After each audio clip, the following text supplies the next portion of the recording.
ரொம்ப அதுக்குள்ளே போய் ஆராய்ந்தார். இவர்களுக்கு வேலையே இதுதான், ஒன்றுக்குள்ளே நுழைந்து நுழைந்து ஆராய்வது. ஆராய்ந்தால் அப்ப இத்தனை கோடி பொருட்கள் இருக்கின்றன, அப்ப ஒவ்வொரு பொருட்களுக்கும் இத்தனை குணம் இருக்கிறதே, அப்ப குணங்கள் எவ்வளவு, இவ்வளவு குணத்தை அறிந்து கொள்வது என்பது சாத்தியமா என்றால் சாத்தியமில்லை. நீ ரொம்ப வேதனைப்படாதே, குணங்கள் பலவாக தோற்றுகின்றனவே தவிர குணங்களினுடைய அடிப்படை மூன்றே மூன்றுதான் என்றார். குணங்களினுடைய அடிப்படை மூன்றுதான்.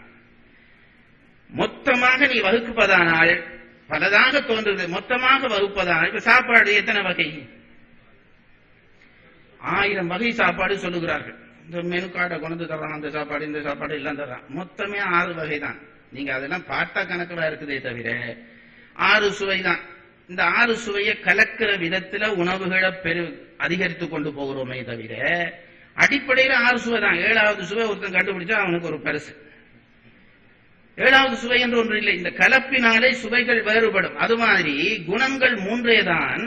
அந்த குணங்களினுடைய வகை வேறுபாடுகளாலே குணங்கள் பலவாக விரிக்க இருக்கிறதே தவிர அடிப்படை 3 தான் என்று கண்டுபிடித்தார்கள். அந்த குணங்கள் என்ன என்று கேட்ட பொழுதுதான் சாத்வீகம், ராஜசம், தாமசம். சாத்வீகம் நன்மை அத்தனைக்குமான அடிப்படை குணம்.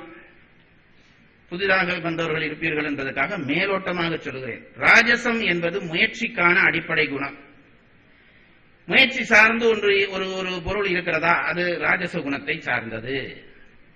நல்லியல்புகளோடு ஒரு பொருள் இருக்கிறதா, அது சாத்விக குணத்தை சார்ந்தது. அதிலேயே வேறுபடும். காந்தியும் பரமஹம்சருக்கும் வேறு வேறு இயல்பு இருக்கும் என்றால் சாத்விக கலப்பிலே வேறு. இந்த அடிப்படை புரிந்து கொள்ளுங்கள். அப்போ இந்த குண வேறுபாடுகள் வேறுபட்டு வேறுபட்டு வேறுபட்டு விரிந்து கிடக்கும். அதை பிரிக்கிற பொழுது தீய குணங்கள், சோம்பல், இவை எல்லாவற்றுக்கும் தாமச குணம் அடிப்படை.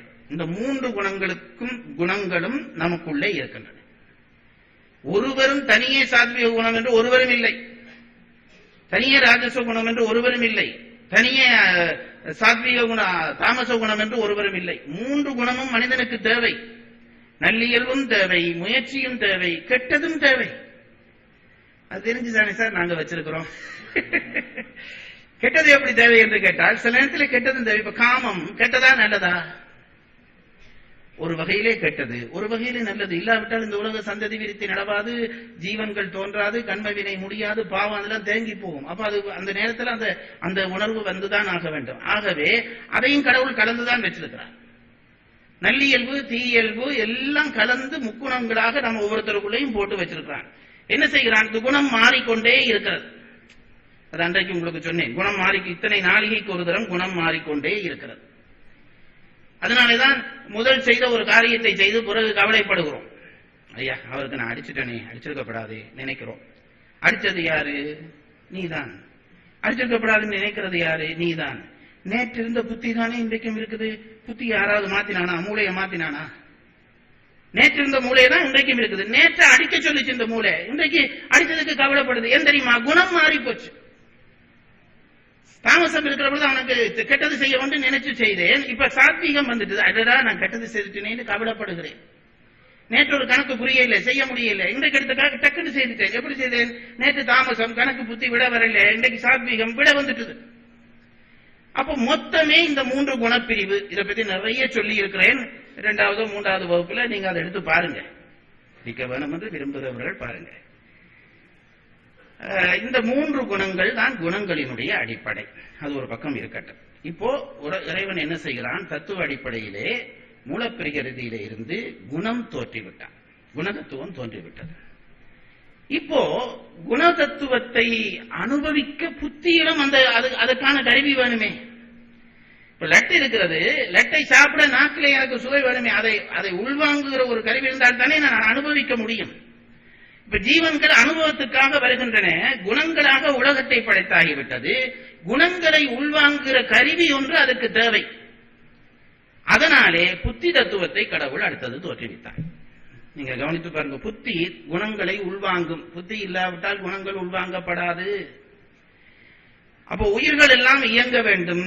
இயங்க வேண்டுமானால் உலகத்திலே அது இயங்க வேண்டும். உலகம் குணவயப்பட வேண்டும். அந்த குணவயத்தை உள்வாங்குகிற கருவி ஒன்று அந்த உயிரிடம் இருக்க வேண்டும். அதுதான் புத்தி தத்துவம் என்று அடுத்த தத்துவம் தோன்றியது. அப்ப கவனிச்சு பாருங்கள். சிவ தத்துவம் 5, வித்யா தத்துவம் 7, இப்ப மூலப்பிரகிருதியை அடிப்படையாக கொண்டு முதல் குணதத்துவம் தோன்றியது. குணதத்துவம் தோன்றின குணதத்துவத்தை பிரித்து உள்வாங்குவதற்கு புத்தி தத்துவம் தோன்றிவிட்டது. இனி அதிலே இருந்து அடுத்த தத்துவம் தோன்ற வேண்டும். இப்பொழுது இந்த புத்தி என்கின்ற தத்துவம் வேறு, புத்தி வேறு. அதை புரிந்து கொள்ளுங்கள். புத்தி தத்துவத்திலே இருக்கிற ஒரு பொருள் தான் புத்தி. அதெல்லாம் இப்ப நீங்க ரொம்ப ஆழமா போக வேண்டாம், அதனாலே சிரமப்படுவீர்கள். எடுத்தாற்போல் 100வது படிக்கு பாயக்கூடாது. அப்போ குணதத்துவம் தோன்றிவிட்டது, புத்தி தத்துவம் தோன்றிவிட்டது. இந்த புத்தி குணங்களை அனுபவிக்க வேண்டுமானால் சோர்வின்றி அது இயங்க வேண்டும். சும்மா நினைச்சு பாருங்கள், ஒரு 5 நிமிஷத்தை எடுத்துக்கொண்டால் எங்களுடைய புத்தி எத்தனை வேலை அந்த 5 நிமிஷத்துக்குள்ளே பார்க்கிறது. யார் யார் வந்திருக்கிறார்கள், அங்கே மின்சாரம் வருகிறது, இங்கே இது வருகிறது, காப்பி நன்றாக இருந்தது, அப்படி ஒரு வினாடிக்குள்ளே எத்தனை செய்தி நம் புத்திக்குள்ளே போய் வந்து கொண்டிருக்கிறது. அப்படி புத்திக்குள்ளே அளவுக்கு அதிகமான செய்திகள் போய் வருவதனாலே, பதிவுகள் ஏற்படுவதனாலே புத்தி களைப்படையும். அது ஒரு உறுப்பு. களைப்படைந்தால் அனுபவங்கள் ஏற்படாமல் போய்விடும். களைப்படைந்தால் அது ஓய்வு நிலைக்கு வந்துவிடும். ஓய்வு நிலைக்கு வந்துவிட்டால் அனுபவங்கள் நின்றுவிடும். ஆகவே அதை ஓய்வு நிலைக்கு வரவிடாமல் இயங்கச் செய்ய வேண்டும். இயங்கச் செய்வதற்கு இறைவன் என்ன ஒரு ஒழுங்கு பண்ணுகிறான் என்றால், அகங்காரம் என்கின்ற ஒரு தத்துவத்தை கொண்டு வருகிறான். ஆணவத்தோடு சார்ந்த ஒரு தத்துவம். அந்த அகங்கார தத்துவம் என்ன செய்யும் என்றால், புத்தியை ஓய விடாமல் இயங்கச் செய்யும். இப்ப பெட்ரோல் அடிக்க அடிக்க அடிக்க வாகனம் ஓடுவது போல இந்த அகங்கார தத்துவம் தான் புத்தி தத்துவத்தை இயக்குகிற தத்துவம். உண்மையிலே இதை வேறு வேறாக பிரித்து பார்க்கிறோமே தவிர தொடர்புடவே. அகங்காரம், புத்தி, மனம் என்பவை தொடர்புடைய கருவிகள். அந்த அகங்காரம் என்ன செய்யும்? புத்தியை தொடர்ந்து இயங்க பண்ணும். தொடர்ந்து இயங்க பண்ணினால்தான் அனுபவம் ஏற்படும். ஆகவே அடுத்ததாக கொண்டு வந்து புத்தி தத்துவத்திற்கு அடுத்ததாக அகங்கார தத்துவம் என்ற ஒரு தத்துவத்தை இறைவன் பதிக்கிறான். ஒன்று இந்த பிளாக் போர்ட்ல இந்த இதில் நீங்க பார்த்துக் கொள்ளலாம். அல்லது உங்களுக்கு கையிலே இந்த துண்டு அடித்து தந்தது இருந்தால், தத்துவ படம் இருந்தால் அந்த தத்துவ படத்தை பார்த்துக் கொள்ளலாம். என்றால் இனி சொல்ல போபவை உங்கள் கண்பார்வைக்கும் இருந்தால் பதியும். அதுக்காக சொல்லுகிறேன். அப்போ குணதத்துவம் வந்தது, புத்தி தத்துவம் வந்தது, அடுத்தது அகங்கார தத்துவம். இயக்குவதற்காக அகங்கார தத்துவம் வந்துவிட்டது. இந்த அகங்கார தத்துவம் வந்தவுடனே அதிலே குண இயல்புகள் அகங்கார தத்துவத்தை பாதிக்கின்றன. நான் உங்களுக்கு சொல்லுகிறேன், அதை கொஞ்சம் கவனிச்சு பாருங்கள். புத்தியிலே அகங்காரம் பொதிந்து இருக்கிறதா தான் இயங்க வைக்கிறது.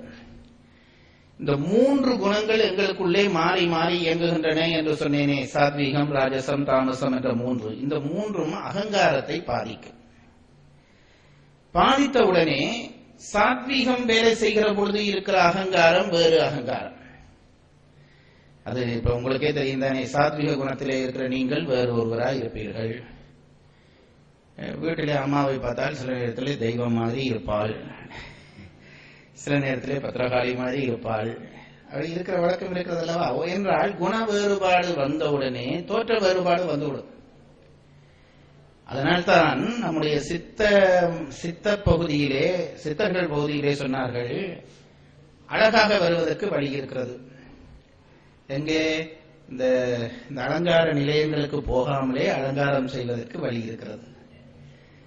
அலங்கார நிலையங்களிலே உங்களை பொய்யாக அழகுபடுத்துகிறார்கள் கருவிகள் மூலம். அப்படி இல்லாமலே அழகுபடுத்தலாம். என்னவென்று கேட்டால், உங்களுடைய குணம்தான் வடிவமாக தோற்றி நிற்கிறது. குணத்தை மாற்றி விட்டீர்களானால் வடிவம் மாறிவிடும் என்கிறார்கள்.